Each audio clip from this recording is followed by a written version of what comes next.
Goeiemôre, ek hoop dit gaan goed met jou.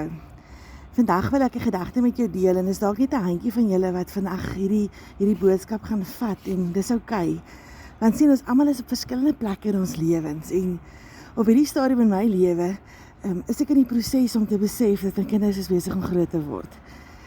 Ek het gister vir Marlyn gaan aflaai in die stad en Isabel is reeds daar en ek het die voorreg om nog vir Monique by die huis te hê.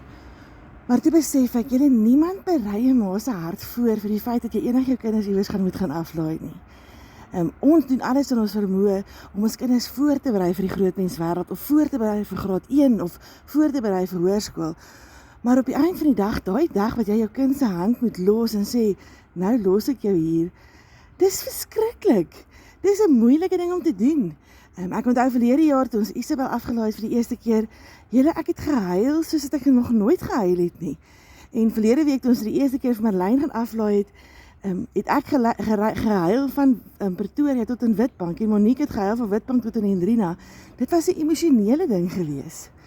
Maar weet julle wat besef ek, en dit was my so lekker om gister terug te ry huis toe nadat ek hulle albei gesien het en toe besef ek, daar is soveel groter dinge wat gebeur in hierdie tyd.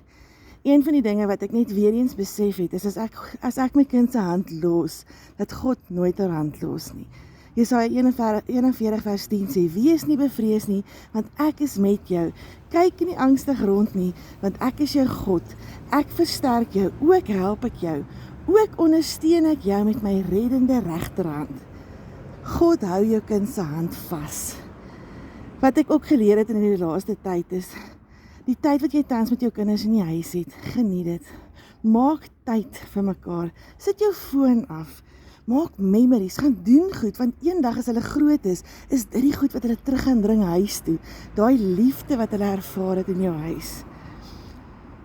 Ek besef die grootste ding wat ons ooit vir ons kinders kan doen, is om hulle lief te maak vir die Here. Want sien, as jou kind aan God se hand vashou, dan gaan hy altyd oukei wees. So ek wil jou sommer net vandag bemoedig, as jy dalk 'n mamma is van 'n graad 1, of 'n mamma van 'n student wat nou net begin het met die grootmenswêreld, of iewers dalk net jou kind se hand moes los en vir hom 'n geleentheid of haar 'n geleentheid gee om self te moet groei, wil ek jou sommer net bemoedig om te sê, jou kind gaan oukei wees, want die Here het sy hand. Mag jy in hierdie week net weer eens besef, dat maak nie saak wat nie. God is in beheer en hy kyk uit vir ons. Ek hoop jy het 'n lekker dagie.